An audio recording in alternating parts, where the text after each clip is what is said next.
Bonjour et merci à tous pour votre fidélité. Je suis vraiment heureux de voir chaque jour de nouveaux abonnés. En complément avec ce que je vais dire, je vous suggère de visionner Le Monde en 2020, car cette vidéo diffusée début septembre aborde des sujets mis en avant par The Economist. Et pour démarrer avec un petit clin d'œil, regardez la vignette que j'ai créée il y a presque 3 mois, où le jeune garçon regarde le monde avec des jumelles. Personnellement, j'y vois un lien avec ce qui va suivre. Examinez comment ce YouTuber décrit le 3e album studio de Justin Timberlake, commercialisé en 2013. On distingue derrière lui, accroché sur le mur, la couverture de cet album. Alors que le chanteur cherchait désespérément une idée pour sa nouvelle pochette de disque, il trouva l'inspiration lorsque son meilleur ami lui répliqua « Justin, c'est de la musique qu'on peut voir ». Je vous laisse faire les connexions avec le cover 2020.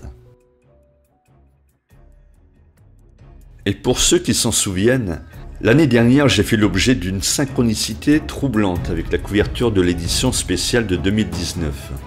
Tout ça pour vous démontrer que si l'on part de l'hypothèse que notre futur, notre présent et notre passé coexistent ensemble, il n'est pas impensable d'imaginer qu'on puisse intercepter certaines informations du futur, et ce, d'une manière inconsciente. Et c'est encore plus concevable de le croire si l'on admet que l'univers est un champ d'information perpétuel. Beaucoup d'entre vous ont été déçus par la nouvelle couverture de cette édition spéciale, et je ne peux que les rejoindre. Effectivement, il y a un gouffre entre celle-ci et la précédente, tant sur la forme que sur les informations à y découvrir. Comme tout le monde, j'ai compris que ce dessin était en rapport avec les tests optométriques, des tests visant à mesurer l'acuité visuelle. Lors de mes recherches, je suis tombé sur l'échelle Monoyer, et j'ai découvert que l'inventeur avait dissimulé son nom parmi les lettres. À gauche, Monoyer, EDM pour docteur en médecine, et à droite, Ferdinand. Je pensais être sur la bonne voie, mais Wikipédia m'a mis sur la piste d'autres inventeurs, tels qu'Hermann Snellen, et son tableau colle parfaitement à notre couverture de magazine. The Economist nous livre ici un véritable test de vue. Et après vérification, j'ai constaté que tout était à la bonne échelle. Vous pouvez donc l'utiliser chez vous, soit directement avec le magazine, soit à travers ma vidéo sur votre écran d'ordinateur. Mais vous devez respecter quelques consignes. Mesurez en millimètres la hauteur de la lettre E, puis divisez la valeur par 88, et ensuite multipliez le tout par 6. Le résultat indique la distance en mètres où vous devez vous placer pour effectuer le test. Exemple, 28 divisé par 88 fois 6 égale 1,9 mètres. 28 étant dans ce cas la hauteur de E. De là, si vous pouvez lire le mot « vision » en rouge, qui correspond à l'acuité visuelle 20 sur 20, alors votre vision est optimale. Merci The Economist. En 2020, quand le président français mettra en application sa promesse sur le remboursement des lunettes à 100%, nous irons tous faire ce test chez un professionnel. Les experts du magazine, chaperonnés par les hommes de l'ombre, pratiquent la futurologie et mentionnent clairement dans leur tableau quelques mots-clés en relation avec des événements prévus pour 2020. Le 3 novembre 2020 aura lieu la 59e élection présidentielle américaine.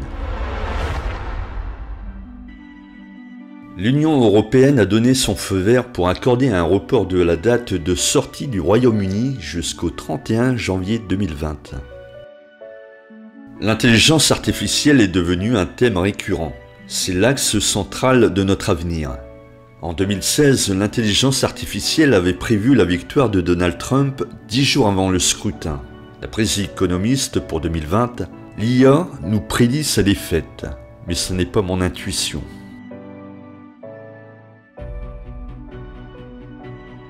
Les prochains Jeux olympiques d'été se dérouleront sur les terres du Japon.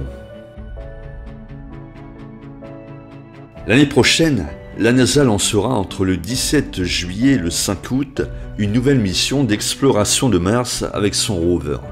Le rover Mars 2020 a pour ambition de trouver des traces de vie passée à l'aide de divers instruments dont un petit hélicoptère.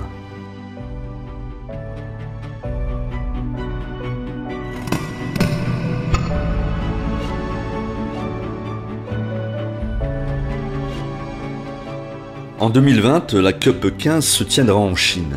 C'est le grand rendez-vous des questions liées au climat et à la biodiversité. C'est le 11 en chiffres romains. 11 pour une coupe, vous connaissez? En 2020, on aura le championnat d'Europe de football, un tournoi qui se déroulera pour la première fois dans 12 grandes villes européennes. En Europe, les taux d'intérêt négatifs accélèrent le naufrage du bateau. En effet, depuis 2008, nous naviguons sur le Titanic financier. Et pendant que certains s'agitent dans la cale du navire pour colmater les fuites, là-haut, l'orchestre joue à tout va pour distraire le peuple. On connaît la suite. Narendra Modi, qui vient de débuter son deuxième mandat à la tête de l'Inde, promet l'avènement d'une nouvelle Inde. Nationaliste, à l'économie moderne et numérique, qui se placerait parmi les grandes puissances de la planète. Dubaï organise en 2020 l'exposition universelle sur le thème « Connecter les esprits, créer l'avenir ». Abréviation pour signifier les objectifs de développement durable. Une référence à la sortie du dernier James Bond, « Mourir peut attendre ». L'année prochaine, on fêtera les 250 ans de sa naissance. Nous avons le mot « vision » pour la vue, mais nous verrons plus tard la signification du S. Encore une allusion à la COP 15. En astrologie chinoise, le 25 janvier 2020 débutera l'année du rat de métal. En 2008, nous avions eu l'année du rat de terre. Et voici ce que disaient les experts et maîtres de Feng Shui. L'année pourrait rimer avec tension internationale, catastrophe naturelle et turbulence boursière. Cette année-là, nous avons eu la fameuse crise bancaire et financière suivie d'un krach boursier, et les catastrophes naturelles ont causé la mort d'environ 240 000 personnes. Source Wikipédia. En 2020, on organisera la conférence d'examen du traité sur la non-prolifération des armes nucléaires. Ce traité devrait être renforcé. L'utilisation d'armes nucléaires, intentionnellement, accidentellement ou par erreur, conduirait le monde vers un chaos.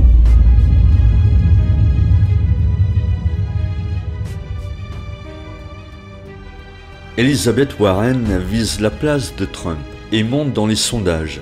Cette démocrate inquiète toute l'élite financière. Le 6 avril 2020, on fêtera les 500 ans de la mort du maître de la Renaissance italienne. 2020 marquera les 200 ans de la naissance de Florence Nightingale, une infirmière britannique qui a modernisé les soins infirmiers.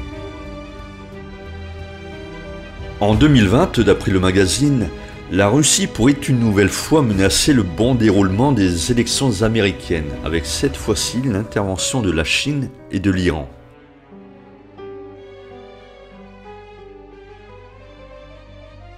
Voici selon moi le message que veut nous donner The Economist. Vous avez effectué le test de vision et votre vue est optimale, soit 20 sur 20. Nous sommes heureux pour vous. Mais savez-vous réellement voir le monde qui vous entoure ? N'êtes-vous pas conditionné à observer d'une certaine manière, en oubliant les détails, ces petits détails qui font toute la différence? Toutes les lettres ont été utilisées, sauf une. Ce S qui collait au mot vision lui donne un tout autre caractère. Vision fait référence à la précognition, l'art d'obtenir des informations du futur par des moyens inexpliqués scientifiquement. Chaque personne qui se met en situation de réflexion durant des mois, des jours, des heures, s'ouvre inconsciemment à cet univers invisible, à ce champ d'informations éternelles qu'on appelle champ akashique, et reçoit des informations d'autres dimensions temporelles. C'est probablement le cas lorsque vous faites face à une synchronicité, ces fameuses balises de votre futur, ou durant ces impressions de déjà-vu, ou même encore pendant ces phénomènes de télépathie que nous avons tous expérimentés.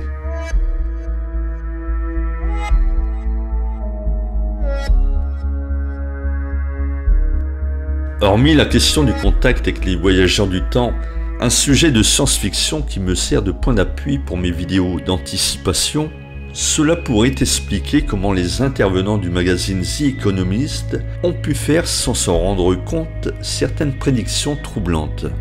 Et je pense également à ces réalisateurs de films et à ces écrivains qui ont anticipé l'avenir avec une précision déconcertante. Les exemples ne manquent pas. Jules Verne, Herbert George Wells, Arthur C. Clarke, George Orwell, enfin vous les connaissez tous. Et pour terminer, je vais vous faire une dernière révélation qui me concerne directement. Cette année, je suis tombé par hasard sur une vidéo de la chaîne YouTube de Fabien Olicard. Et celui-ci demandait à ses abonnés de laisser en commentaire une prédiction pour l'année en cours. Comme j'avais été confronté à une drôle de vision quelques jours plus tôt, je me suis prêté au jeu. Voici l'unique prédiction que j'ai inscrite sous sa vidéo le 11 février 2019 à 13 h.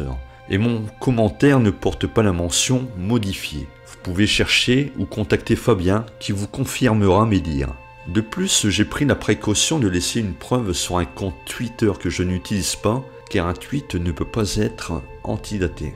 On peut toujours chipoter sur les détails de cette annonce, mais l'ancien président français Jacques Chirac est décédé le 26 septembre 2019, et la fleur blanche que je voyais en arrière-plan est peut-être une référence aux nombreuses fleurs blanches posées dans l'église devant le cercueil. Évidemment, je ne prétends pas être voyant, car je suis comme le commun des mortels. Mais je constate qu'avec le temps et avec un esprit ouvert, ce type d'expérience devient de plus en plus fréquent. Et les synchronicités s'enchaînent, même si la difficulté réside toujours dans l'interprétation de ces signes. Alors ouvrez grand les yeux.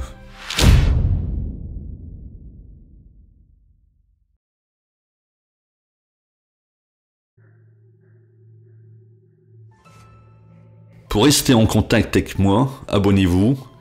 N'hésitez pas à laisser en commentaire vos impressions, d'y apporter un complément d'information et de partager cette vidéo, car c'est le meilleur moyen de réveiller les consciences.